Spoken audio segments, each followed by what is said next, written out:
Join us on the last bus home.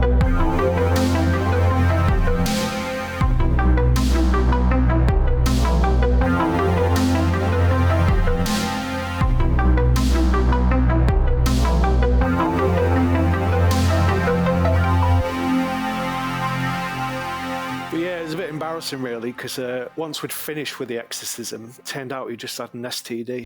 Well, what turns out to be what you initially think is possession, and it's an itch in the end. This is it. This is it. No one warns anyone. Well, at least you don't need a priest for it. You can just get a cream.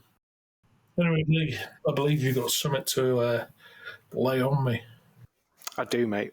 And I'm taking the bus on a little tour tonight to the sun-soaked streets of Barcelona. But this isn't holiday vibes, okay?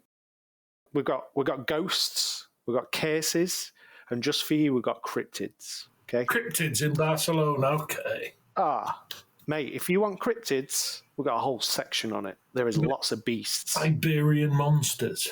I like the sound of it. All sorts. I think it even saw a sky serpent in there, so... A sky serpent? Yeah, a little bit for everyone. Okay, Lee. So... just slow down. Let's have them one at a time. We'll do. Well, we'll get to them, mate, because what I've done is I've compiled some tales from historical haunts all the way up to modern-day mysteries, and, like I said, some beastly folklore. So a lot of this stuff I'm going to run through at the minute is folklore, okay? So these are like historical people and events, and they've found the way into, the Barcelona books. So Barcelona's history spans over 2,000 years, and we've got everything from Roman executions to the Spanish Civil War. So narrow streets, grand theatres, and hidden alleyways, and they've all seen the fair share of violence, betrayal, and ghosts. So we've got poltergeists, we've got demonic pacts, a bit of all sorts. So definitely a place that's vibrant in the old paranormal. And we've got some famous ones, like, I don't know if you've ever heard of them, but Vampire of Barcelona. A few more creepy, maybe suburban tales. And a little bit of my favourite as well, abandoned stations, which are just creepy as shit. So we're going to have a look into those. So what I want to do is take a look at some notable places and the folklore that's kind of tied to them. So again, I will apologise in advance of the pronunciation, but I'm going to give it my best, okay? So the Gothic Quarter, a lot of people will have heard of that, and we've got some medieval cases in there. So Gothic Quarter is Barcelona's medieval heart, and it's riddled with tales of inquisitions, witchcraft, and restless spirits. So I'm going to go a few streets based in the Gothic Quarter and the kind of lore tied to them. So Carrer de Estruc from the 15th century. This narrow alley near Plaça de Catalunya was home to the Estruc Sacanera, a Jewish astrologer and sorcerer known as the Rabbi Estruc. So he claimed to heal things like rabies and snake bites using his mysterious black stone and enchanted powders. Well, it's whatever you want to do, innit? It's enchanted. What's an enchanted powder? I think the British lad on a Saturday night will tell you all about that. Yeah. But who knows, mate? So this guy is said to kind of like haunt these streets. People report eerie whispers and, hey, cold spots. Now, if you're in Barcelona, mate, don't be taking a piss out of cold spots. See, this is where cold spots count. Where they don't count, it's Antarctica. Exactly. People say they can feel this guy's judgment lingering in the air. So I think he was a bit of a... I don't even know. I'm just going to say that, but do you know what I mean? He says he's healing rabies and stuff with his powder and his rocks. I don't know. But yeah, his spirit roams this place anyway. Moving on to another street, the Carrer del Arc de Sant Ramon. Okay? This is all the way from the 14th century, and this is called the Alchemist's House. So, and if you want to delve into the history of Barcelona, we've got another Jewish guy here. So this is in the Jewish Quarter. This guy, unlike the last guy who was an astrologer, this guy's an alchemist, okay? Brewing potions for the elite. and his daughter was poisoned by a spurned Christian suitor using a lethal rose, vanishing into the woods, supplied by her father as well. Not good. So the bricked up door to this place is said to ooze blood on full moons, and shadows of the weeping girl, his daughter, appear inside. So yeah, a little bit of folklore from that place. Moving on to the other street, Carrer de la Neu de Sant Cugat, site of a notorious witchcraft school run by a person called Seeker, a discipline of the devil. Okay. Students purchased bones from executed criminals for rituals and were later burned at the stake during the Inquisition. So this place is said to see all ghostly chants from this like little witches sect, and the scent of burning flesh is reported at night. So I can imagine that place has got some dark energy. Hooded figures are seen gathering all around the place. Moving on, another street, Carrer del Miriales. So a poet priest who became a priest in 1870 lived there and suffered a spiritual crisis at the age of 41. He performed exorcisms with Father Joaquin Pinot against demonic entities. What's a spiritual crisis? Is that a brief diluting of your faith? That's where you're like, who even is my God? Oof. You have all crisis and shit. I suppose when you're in the business, that's quite serious. Exactly. But yeah, this guy is said to haunt the place, and people know a feeling of being watched. And he's said to watch intruders coming around the place. Residents hear Latin incantations and feel invisible hands during exorcism anniversaries. So I can imagine the exorcism history is quite rich back in Spain. Not sure why, just kind of gives me those vibes. I'll run a few other places. Again, another Inquisition where some trials and executions were held. The Placa del Rey, the surrounding sites around this place. This is 15th to the 19th centuries. The Royal Palace hosted these Inquisitions. Executions, as I said, with stones from desecrated Jewish cemeteries in Montjuic. Whispers of condemned heretics echo from the Casa del Botti, the executioner's house, where shadowy figures watch from the windows. So, few little executioner's houses here. Can you imagine that's pretty grim, kind of a sight to see. Heretic whispers from the executioner's house. Well, he deserves that, because I don't think it's very professional for executioners to take their work home with them. It's not fair on their families, really. It's a lifestyle, mate. You got to live it.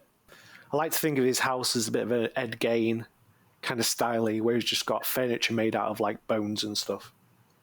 That'd be pretty badass. That's definitely taking your work home with you. The old TV cabinet made of a rib cage. Maybe you don't have TVs in the 15th and 18th century. Who am I? I ain't a historian. Leave that to the nerds. Exactly. Moving on, mate. We've got lots of streets, so I'm going to skip over a lot of them because I don't want to go too much into it. We've got too much more cool shit to get through. Okay, so just want to run through this one. So I actually walked through this place when I visited Barcelona. It's really cool. It's a bridge. It's called the El Pont del Bisbe. Gothic, neo-Gothic bridge features a skull impaled by a dagger underneath. So the architect of this, Joan Bertran, saw as vengeful carving after a rejected design. Legends warn that removing the dagger will collapse the Gothic quarter. Conversely, wishing while walking backward under it grants all your desires. So there's been lots of paranormal investigators go to this place, and they report like the skull breathing or eyes following viewers. I even think I found a video on YouTube where they're kind of like filming it, and who knows, but it's a scary bridge. But I think the neo-Gothic kind of like style of it just adds to its creepiness. So El Raval, it's got a gritty history, right? Lots of murder, malevolence, that type of thing. So I'm just going to go into a few streets around this area. The Carril de Joaquin Costa, infamous for, these are hard names to get, so I hope people appreciate this. Enriqueta Martí Ripollès. The vampire of Barcelona, as I mentioned earlier, so quite a famous one. Posing as a nanny, she kidnapped children, like a girl called Teresita Gilat in 1912, selling them into prostitution, murdering them, and then using their blood and fat for tuberculosis cures. Sold that stuff to the elite. Police found jars of remains in her home. Her ghost, a dishevelled woman in black, is seen luring children, with cries echoing from her former brothel. So this is straight up Interview the Vampire type shit. She's a bad gal. Do you know what I mean? Pulling kids into the brothel, cutting them up, selling the shit to the elites. Not the type of woman you want to cross, mate. It's just bad broad. What can you do? She had some side hustles, you know what I mean? I mean, vampire's one thing, but when you've got a brothel and a tuberculosis cure business, it's got hands in a lot of pies. So, moving on to a street in the El Raval called Carrer de la Flor del Lliri. It's the 1950s. So, inns that were housing travellers, these travellers all vanished overnight, and this place was famous for it. The rooms were found empty, beds unmade, and an oppressive fog was always reported that rolls in at midnight, and footsteps follow solitary walkers. Bit kind of like Fog the movie vibes. Do you know, of all like the zombie pirates that come in? I was kind of getting those kind of images. So moving on, we go to a place that I'm sure a lot of people have heard about, and that's La Rambla, some surrounding areas. So La Rambla's vibrant facade hides convent fires, tragedies, all sorts. So let's just look at a few of those places down there. So the Gran Theatre de la Seu. So I walked past this place, pretty cool. Erected on a medieval execution ground. So you know straight up the energy there is cooked. A lot of bad stuff happened there. A lot of bad stuff. Said to be a vengeful monk ghost who hangs around there and gets vengeful, you know. In 1893, some anarchist bombing took place and killed 20 people. 1994, a blaze during some renovations. This place just has a history of like, kind of like Poor bad luck. health and safety. Poor health and safety, bad luck. But hey, what do you think you're going to get if you build a theatre on a medieval execution ground? It's not going to be all... Same as if you build a theatre in America on an ancient Indian burial ground, I guess. This is it. Just remember to move the bodies as well. Then you're good. Moving on. Just going to move on to two places I found because I wanted to steer away from the lore a little bit and the local legends. I wanted to have a look into, you know, some good old classic poltergeist activity. But let's look into that. So the Montuag Mendoza family endured Catalonia's first documented poltergeist account. So banging doors, levitating furniture, floating cutlery, shadows, plummeting temperature, and a freak hailstorm indoors. Police, get this, mate, police witnessed it. So this was on February the 10th, 1935. Sick teen son, who was in the place at the time, was blamed, but pneumonia ceased only after the evacuation. Ice chunks, all kinds of weird weather shit happened actually in the place and in the courtyard. And as I said, it was witnessed by some Catalonian police. That happened at a certain location we will be covering on another bus journey, to be honest. But I'll leave that there. No spoilers today. Okay, sounds good. Sounds good. But it's it's happened elsewhere.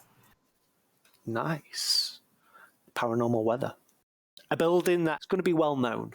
The Sagrada Familia.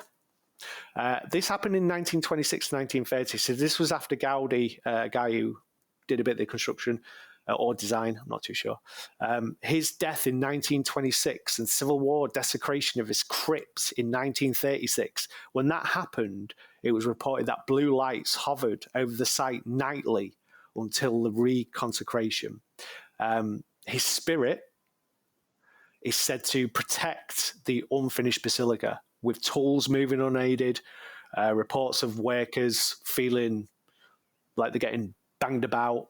So, you know, Gaudi's watching over them, making sure they're doing a good job. Ain't no rogue builders at this place.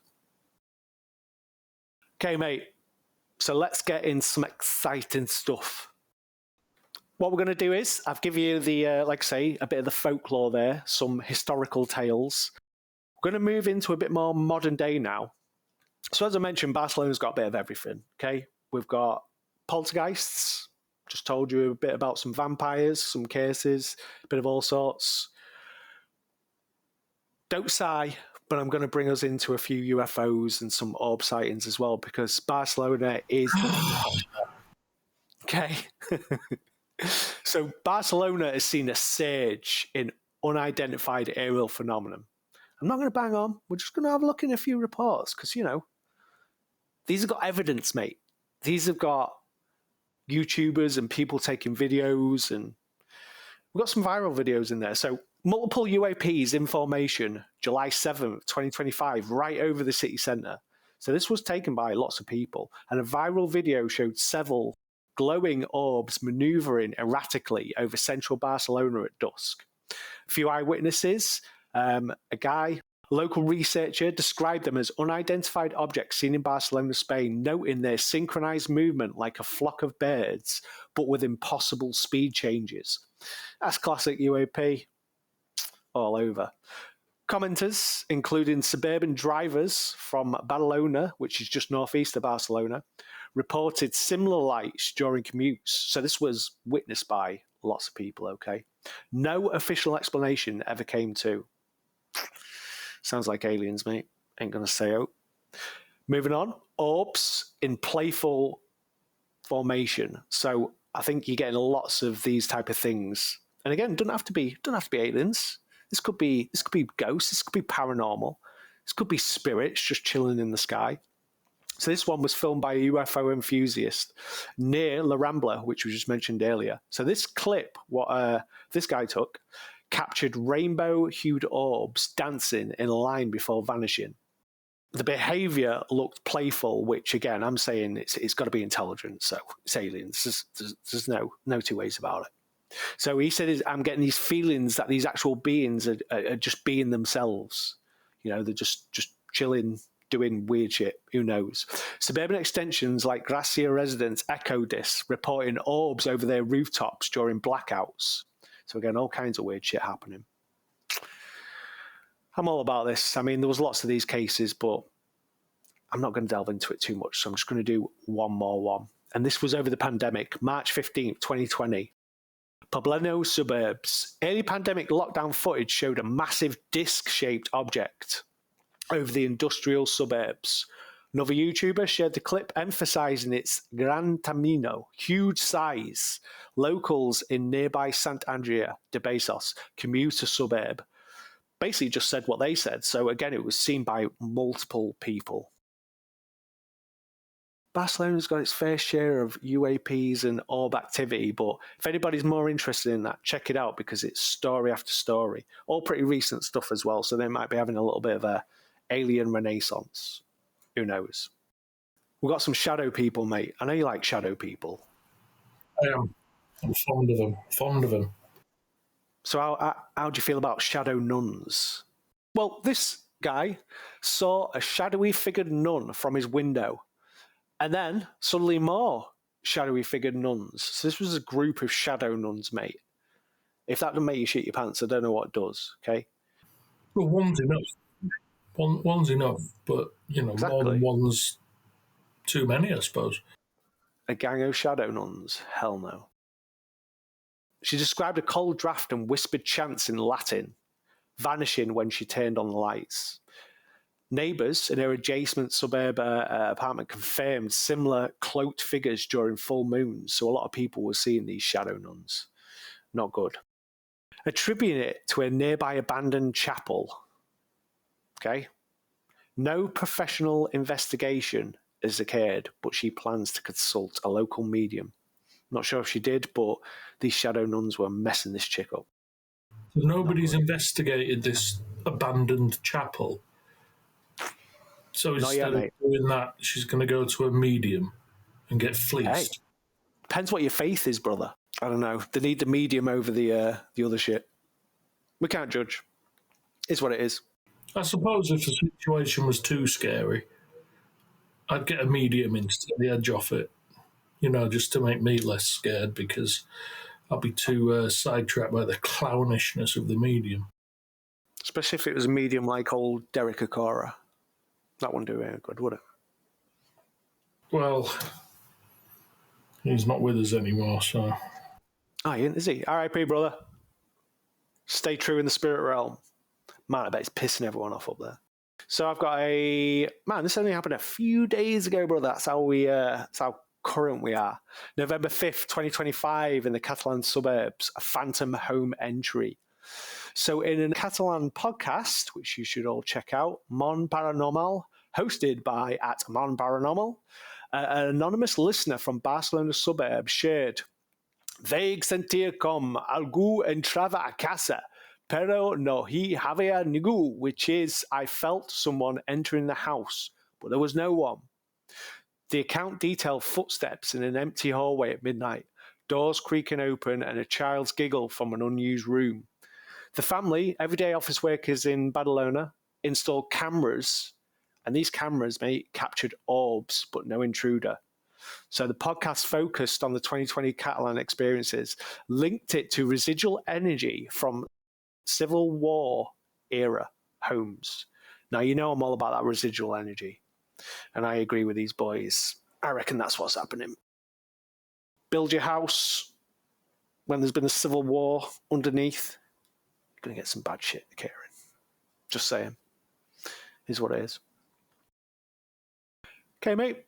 Reoccurring shadows in the Placa del Comerç. So again, just sticking with a few shadow people before we move on. So this quiet square in a working class neighbourhood in the northern suburbs has numerous paranormal sightings each year, as told by the local guides. Recent eyewitness includes a 2024 group of joggers who saw a tall, cloaked man crossing under a lamppost late at night, vanishing mid-stride. A 2023 resident reported a dog barking just at nothing, as dogs do, empty air, nightly with EVP's electronic voice phenomenon captured on a phone app saying ayuda, which is help. Amateur hunters from nearby suburbs visit this place quite a lot, use all the usual stuff like the spirit boxes and all that jibe. They get a lot of shit from there, so this square is it's haunted. Okay, moving on to probably one of my favourites. Some abandoned metro stations. So these places are just paranormal investigator heavens. I would go there all the time because they're just badass. So abandoned metro stations are how you're going to think they look. So just broken down, posters kind of like ripped off the walls. Obviously no flow through, so they just look creepy as shit. So the Rocafort metro station, a 1924 mudslide killed 11 workers there, and it's really well known for people just going there and kind of ending it. So they've got CCTV there, and it captures ghost passengers on empty platforms, just kind of like walking around. A medium, sort of ball-playing child, which kind of echoes a lot of the stories there from a few fatal train incidents with kids chasing after the ball onto the track. Boom. Done. So yeah, this place is quite messed up. Another abandoned station, which has its fair share of paranormal activities, is the Gaudi Ghost Station. So this is this one was never opened.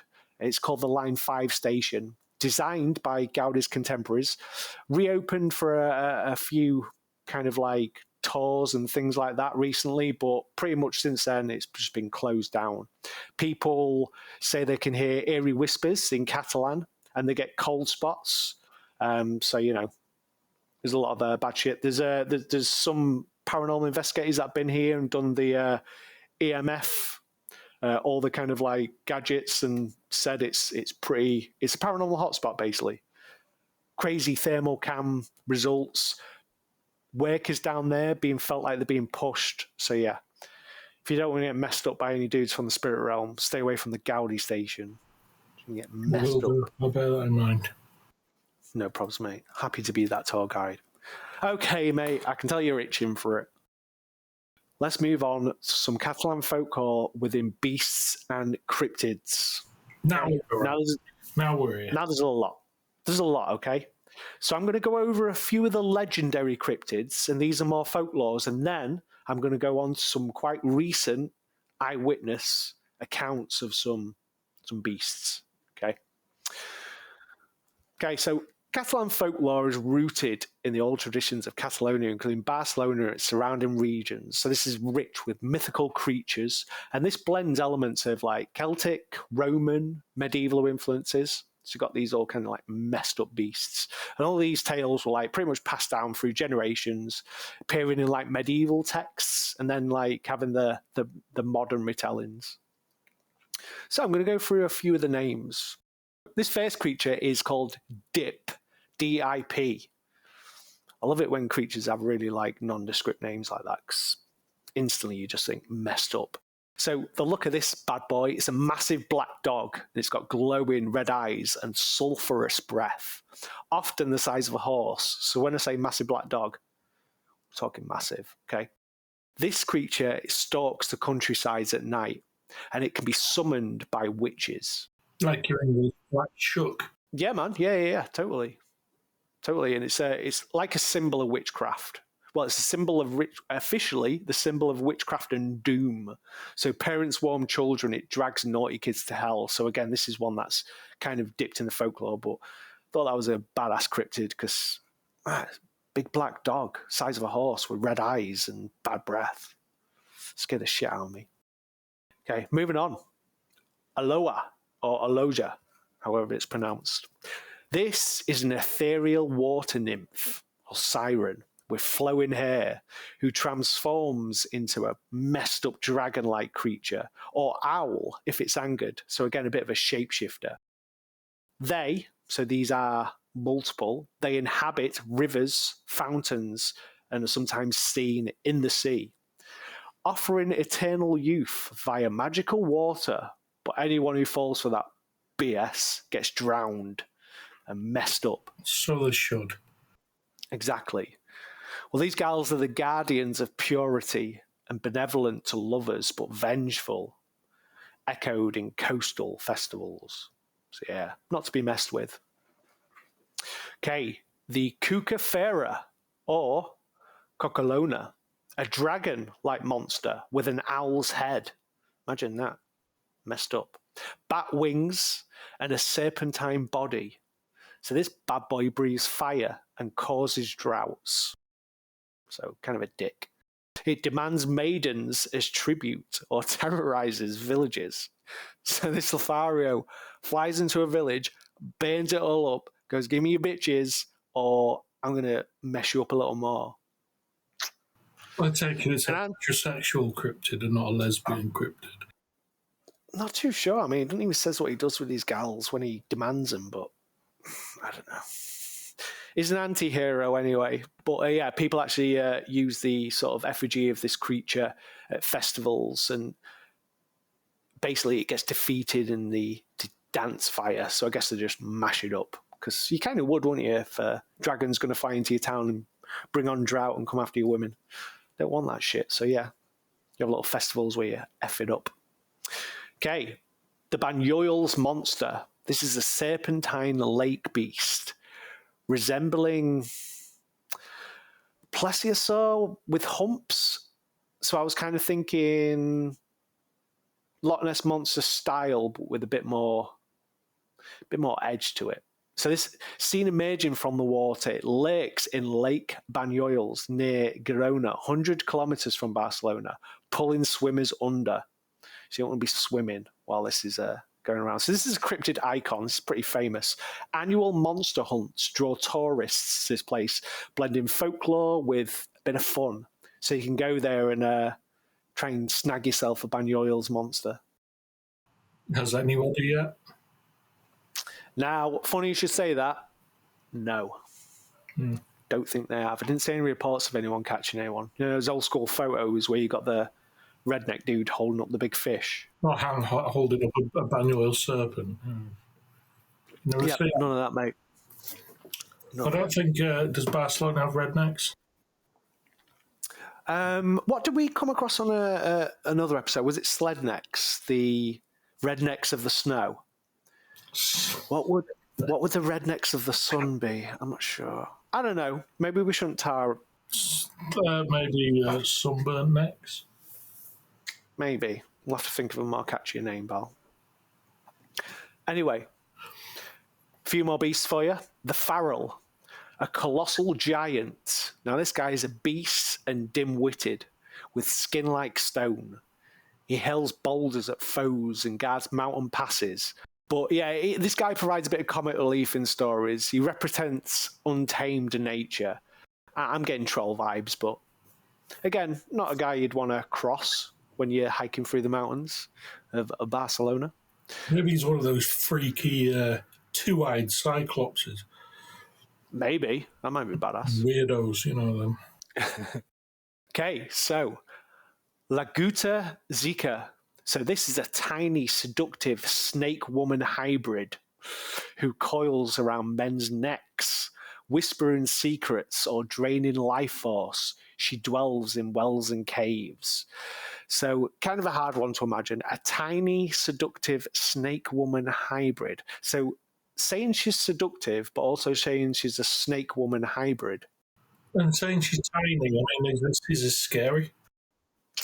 Yeah, a bit weird. I don't know. I don't know how she seduces these men, but she does. And what are these men doing in caves and wells? I don't know. I don't want to know. But I'm falling for this. It's like the serpent woman we covered in Beast Men and Women 2. At what part of a scaly woman are you falling for? mate, some guys just get desperate. You know, they just need a little love. And if a snake woman's willing to offer that, who are we to judge? You know, a little love. I'm not judging. Who knows? I'm not judging. I'm listening. I listen, but I don't judge. But this lady, I'm going to have to judge a little bit. You always have to judge. But this lady is a temptress archetype, okay? She warns against lust with tales of men vanishing after encounters. So a little bit of a tale for the kids. Don't lust, because you'll end up with a snake lady wrapped around your neck. I don't know. I think it's more of a tale to the married men. Yeah, could be, mate. Could be. In fact, yeah, you're right. Lusting after the scaly senoritas. Yeah. No, you're right, It's mate. the scaly and tiny and wily. Yes. Wily and sexy. Don't fall for it. And not sexy, scaly. Okay, so this last one I'm going to do is called the Comte Estruct, or Comte Anau. And this is a spectral nobleman riding a black steed. How classy is that? And this guy has hellhounds. Just picture that. A dude riding a big black steed with hellhounds either side. Cursed for tyranny and necrophilia. If I own a big, giant, beastly steed and two big, giant, beastly dogs, I wouldn't need to turn to the dead. Surely chicks dig a beastly steed. Yeah, but maybe you want into the living kind. Oh, like Geen. Yeah, man. You're too warm. Guy's just got the kinks. Ugh. Okay. That's what it is. We don't kink shame on this podcast. We also don't promote necrophilia, but... Well, you know, you got to pick your battles, Lee. I'm picking the former. Okay. Well, at the end of the day, is a spectral nobleman, okay? Just so the listeners, including my mum, know, I am not fighting in favour of the second one. No. I would... Fair play. And that's why you, sir, will never be a spectral nobleman. That's why I, sir, will be getting into heaven. And you, sir, will not. You'll be getting into Grimsby. Well, I'll be riding in on my black steed and hellhound, so who gives a fuck? So yeah, this dude had a castle before you get all judgmental. Do you know what I mean? I'd take a castle. Don't you see, when you own a castle, you can do what there? whatever you want. Exactly. So yeah, his hounds were said to foretell disasters as well with their howls. So this guy's it's kind The of Hound badass. Whisperer. Yeah, man, exactly. So yeah, he's a badass dude. So mate, I am gonna now bring us on to some strange creature sightings in and around Barcelona, and these are all fairly recent. I think a lot of my research stayed in the 2020s. Yep, they did. So we'll have a look at these. Check out this, mate. This is going to make you cream. 2010, Barcelona, a giant winged cryptid. Multiple witnesses on this bad boy as well, including airport workers, reported a pterodactyl-like beast, 10 to 15 feet wingspan, leathery wings, no feathers, gliding over Barcelona's skies day and night for weeks. I heard about that, actually. Remember this? It was spotted near El Prat Airport, which is kind of like the main one, and Gava Beach, which is in the south suburbs, diving at prey like large birds, described as silent and prehistoric. It vanished after all the media coverage. But yeah, this was, like I say, witnessed by a lot of people. Oddly enough, no photos, even though it said it did have media coverage, but I couldn't really see any good videos. I'm sure there is some blurry footage of something. I think there's blurry footage, yeah. I mean, you would hope if this was happening near an airport, we'd have some good footage. But well, if it happened anywhere in the 2020s over a period of weeks, somebody got it on their phone. Yeah, sure, true. Well, this was 2010, so I mean, we had cameras. Even so, come on, try harder, be better, Barcelona, be better. Take pictures of your beasts. Okay, so we're going to bring it out the skies down to a lake. 2021, Lake Banyoles, which is just a little. We're back. Just a little trip from Barcelona. A serpentine seen in this lake. Okay, a group of hikers from Barcelona claimed to see the Banyoles monster, humps rippling across the lake at dusk. So this was an actual eyewitness account of it. One video, grainy, shared on a few local forums, showed a 20-foot neck emerging briefly. Attributed to otters by skeptics, but witnesses, everyday cyclists insisted on its deliberate gaze, invoking ancient water serpent tales. So annual vigils to this place, as I mentioned earlier, continue. So people like to go and do a bit of monster hunting in the old Banyoles. I'd like to see it myself, but there's definitely some kind of Barcelona Loch Ness monster down there. 100%. So I take it in your frequent trips to Barcelona, you've not been to that lake? Not to that place, no. But I have been to Barcelona Beach. And on September 2025, so very recent, blue dragons were seen. Not mythical, but eerie. Thousands. Blue dragon at the beach? At the beach, mate. So these were classed as glowing blue like seafarers. Some big, some small, some more dragon in shape, some more, well, they were winged, okay, so you can maybe prescribe fairies to them. Some had washed ashore near Barcelona. Beachgoers described them as tiny dragons gliding on the waves, and then some bigger ones which kind of like followed. So with some stinging like vengeful alosias. Authorities warned of bioluminescent invasions, but folklore enthusiasts saw it as a reported sharing photos of the Armada on social media. So what this seemed to be was kind of like a bit of a mix of like little fairies, and then some people had reported these bigger ones, all winged, but the bigger ones seem to be a little bit more dragon in style. But yeah, kind of messed up. No real explanation around that one. So you have to kind of check it out. But again, very recent. Moving to Collserola Park, Mountain Hellhound. Okay. Suburban runners in Barcelona's northern greenbelt found massive paw prints, dog-like but clawed, 12 inches wide. So these are some big-ass footprints. After a storm alongside sulfur smells. Sulfur smells also reported alongside a lot of UAP occurrences as well. So I think sulfur, I think that's described as like the smell of hell. So there's definitely something paranormal about sulfur. Eggy farts. Eggy farts, there you go. Kind of downgrades it a bit, hell, but is what it is. So a local podcaster interviewed witnesses who heard low growls at night, dubbing it a Dip sighting. So you remember Dip, the creature we talked about earlier, which was the big dog? Yep. Park rangers blame wolves, which are rare in Catalonia, but the prints vanished, fueling online theories of witch summoned beasts. So these hellhounds aren't messing about.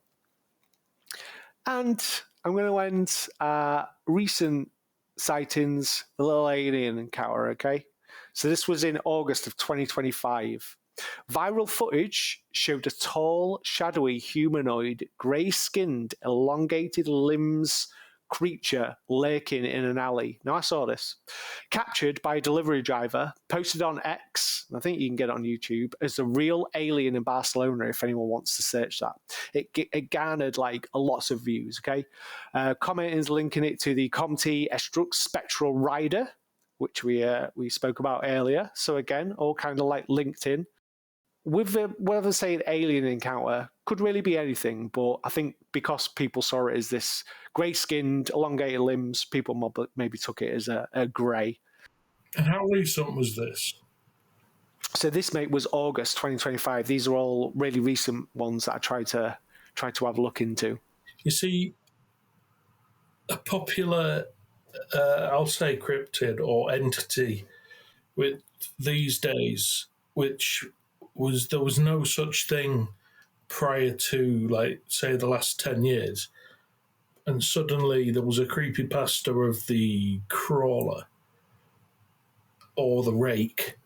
And now suddenly Rake's they're all over badass. the world. But, they didn't exist prior, but now they're everywhere. So I'm going to call bull on that one. Fair play, fair play. I just like that they included this as being the Spectral Rider, because I'm all about that dude. Even though he has a penchant for necrophilia. Was the alleyway too small for his a beastly steed? Potentially in his hellhounds. And that is the rundown of all things paranormal, beastly, and folky in Barcelona. So I do hope I entertained you on some of that history. You did, Lee. I enjoy the dog stuff because you're a sucker for a dog man. You love a good dog man. I do love a canid cryptid. Oh, yeah. And, UFOs. No, UFO. I know it ain't your thing. It ain't your thing. And, the sea creatures, I'm all over it. The curses, the haunted houses, bring me more. But when it comes to your UFO lights in the sky, I'm just going to have to call Barcelona. See what I did there? Damn. Fair play. Yeah, I know it wasn't your thing, but there might be someone out there who likes a bit of UFO lore. So I'm slightly with you, mate. I'm with the dogmen. I do like a good dogman. I'm with the dragons, the weird. I like the weird seafarers, bioluminescence, all good. I also like the fact that, again, this has got a dark history of the Spanish Civil War and all that stuff. So again, energies. Of course, these places are going to be messed up. Of course, you're going to get poltergeist activity. It's just the way it is. But yeah, mate, I would encourage any listeners to check out the paranormal world of Barcelona, because we really only touched a little bit of it. There's streets after mountains, after castles of messed up, haunted goodness. And if you turn up at the right time, you might find Lee crawling around drunk in his underpants. Hell yeah. Hell yeah. I'll be a cryptid all on my own. The drunk English twat. Yeah. this pale blue, elongated thing. Gangly grey-skinned. Green-faced. Yeah. That's me. Yeah, man.